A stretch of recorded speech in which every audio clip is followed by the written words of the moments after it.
belajar Dzulhijjah, Nabi Ibrahim itu pertama ini ada 4 konsep ya yang saya rumuskan, tapi satu aja malam ini, yaitu berpikir kritis atau berpikir Islami.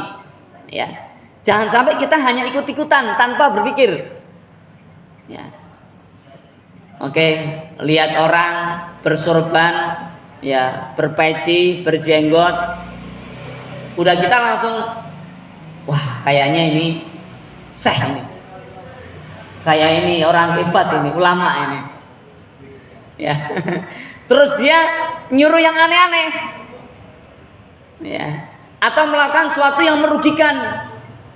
Dan karena kita terkesima dengan kebiasaan-kebiasaan tidak berdasarkan Al-Qur'an lagi, maka kita jadi nggak kritis dan kita tidak mengikuti jalan Ibrahim alaihissalam.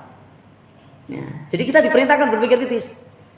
Berpikir kritis itu bukan hanya tentang Tuhan. Pertama memang tentang Tuhan, konsep akidah. Maka dalam dunia global itu ada namanya ghazwul fikr atau ghazwul fikri, perang pemikiran. Di pertama yang disasar itu. Padahal pertama itulah yang diajarkan Nabi Ibrahim agar kita itu punya pikiran yang kuat, logika yang kuat.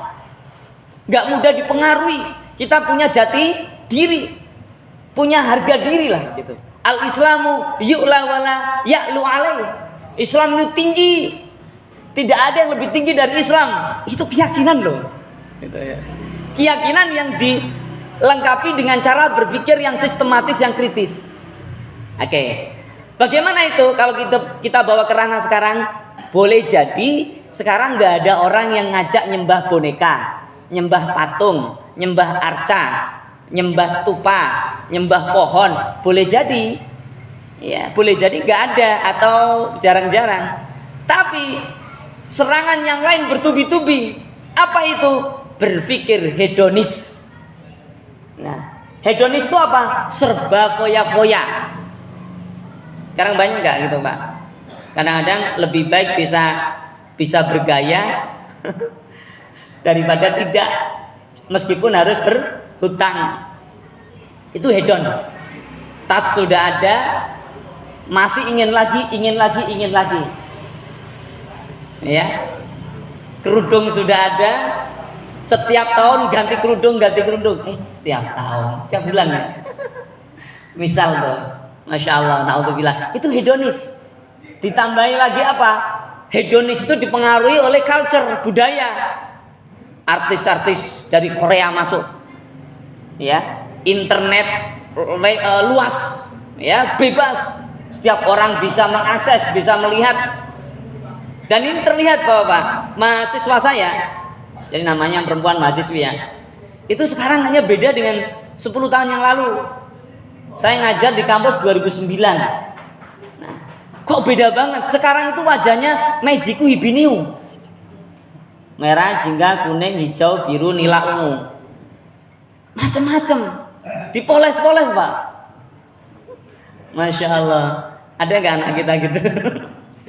Ya kalau mungkin pas wisuda sesekali, nggak terlalu tebal, bolehlah gitu ya. Tapi ini setiap masuk kampus tuh, bayangin. Iya, dosennya banyak-banyak istighfar sama syukur aja. Masya Allah gitu ya. Nah ini hedonis, ini pemikiran gitu. Jarang sekali anak-anak kita yang berpikir bahwa kosmetik terbaik adalah air wudhu. Masya Allah. Lihat, banyak kulit rusak, wajah rusak karena banyak pakai kosmetik, betul enggak? Tapi kalau rutin air wudhu, bersih. Nah, itu konsep pemikiran. Hedonis contohnya. Ada lagi apa? Sekularis atau sekularisme, pahamnya. Sekular itu apa? Memisahkan agama dari ruang-ruang publik. Agama itu, Islam itu digeser Pak, disuruh masuk ke ruang-ruang privat. Kalau mau dagang nggak usah bawa-bawa agama deh, nggak usah bawa-bawa Islam, yang penting untung. Nah itu udah contohnya. Ini kan masalah pemilu, nggak usah bawa-bawa yang milih-milih yang soleh, yang penting itu dia bisa dipercaya gitu loh.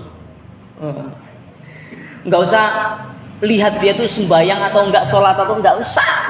Yang penting dia bisa ngasih amplop berapa. Nah, itu sekuleris. Ya. Terus apa? Nggak usah aturan-aturan, nggak usah lah melibat-libatkan agama. Kita kan agamanya bukan hanya Islam, agamanya banyak ini. Itu sekuler. Padahal negeri kita Pancasila, sila pertamanya apa Pak? Ketuhanan yang Maha Esa. Jadi nggak boleh ada sekularisme. Sebenarnya begitu. Kalau menurut undang-undang dasar negara kita, sekularis. Apalagi pluralis. Ya, biasanya disingkat spilis, sekularis, pluralis, liberalis. Ya, pluralis itu apa? Mencampur adukkan agama. Ya, kalau Minggu gereja, Jumat ke masjid, nanti hari Sabtu ke sinagog Yahudi, campur-campur. Itu sudah mulai ada. Dulu namanya Bu Lia Eden. Ya, dipelesetkan Lia Edan. Ya, tapi enggak lah. Lia Eden kemudian dipenjara karena menganggap dia itu malaikat Jibril. Ya, ada roh malaikat Jibril masuk ke dalam diri dia. Kemudian dia gabungkan agama-agama macam-macam. Di lantai 2 rumahnya itu ada bentukan apa namanya prototipe tempat-tempat ibadah, gitu ya. Nah, apa tadi pluralisme. Jadi mencampur adukkan agama nggak boleh, haram hukumnya. Tapi kondisi kita budaya yang plural itu warna-warni itu lumrah ada dalam Al-Quran. Itu yang membuat Allah. Ada agamanya Hindu, Buddha, semuanya atas kuasa Allah. Beragamanya macam-macam, semuanya nggak sama Islam semua. Untuk apa? Itulah kuasa Allah dalam Al-Quran dijelaskan sebagai ujian bagi manusia. Masya Allah. Jadi pluralisme itu yang dilarang dalam hal agama, bukan dalam perbedaan kulit, perbedaan suku, perbedaan bangsa, perbedaan ekonomi, bukan. Ya. Terus apa? Liberalisme. Liberalisme itu kebebasan, Pak. Itu fikir tuh. Itu dari Nabi Ibrahim. Jadi kalau orang sudah mengikuti Ibrahim, pikirannya itu kritis. Dia yang hak-hak, yang batil-batil, nggak dicampur-campur. Gitu. Nah, liberal apa itu? Dia bebas, sholat ya sholat, giliran maksiat ya maksiat dulu. Itu, ya ada nggak Pak gitu? Sholat terus, maksiat jalan terus gitu. Itu liberal, gitu. Berpikir bebas. Ya, padahal Al-Quran dibuat oleh Allah untuk panduan agar manusia boleh berpikir bebas, tapi dikasih batasan untuk apa? Menyelamatkan manusia dan membahagiakan manusia. Itu. Jadi konsep pertama Pak ya, nanti kedua, ketiga, keempat pada pertemuan berikutnya. Jadi yang pertama apa tadi? Berpikir kritis, Islamis, sahsia Islamia. Jangan ikut-ikutan, pelajari dulu, tanyakan. Jangan hanya, pokoknya kamu percaya, nggak boleh. Pokoknya ini orang soleh, orang mulai, nggak boleh. Lihat sholatnya seperti apa, itulah kritis, ya. Logikanya kita pakai. Firman Allah ayat pertama yang diturunkan, Iqra bismi rabbik, bacalah dengan membawa nama Tuhan. Maksudnya apa? Ketika kita membaca lewat teks atau konteks ini, teman-teman kita, manusia-manusia kita baca ini, kita lihat itu bismi rabbik, dengan membawa nama Tuhan, dengan mengkoneksikan pada Allah. Ketika yang kita baca ngajak jelek, ini bener gak ya Allah? Langsung nanti kita kontak ke Allah. Ketika yang kita lihat itu kayaknya soleh, ya Allah bener gak ini? Nah begitu terus, itu cara untuk berpikir kritis. Cara pertama ya, cara minimal untuk berpikir kritis adalah Iqra bismi rabbik, membaca dengan mengkoneksikan kepada Allah. Jazakumullah, subhanakallahumma bihamdik, asyhadu an la ilaha illa anta, astaghfiruka wa atubu ilaik. Wassalamualaikum warahmatullahi wabarakatuh.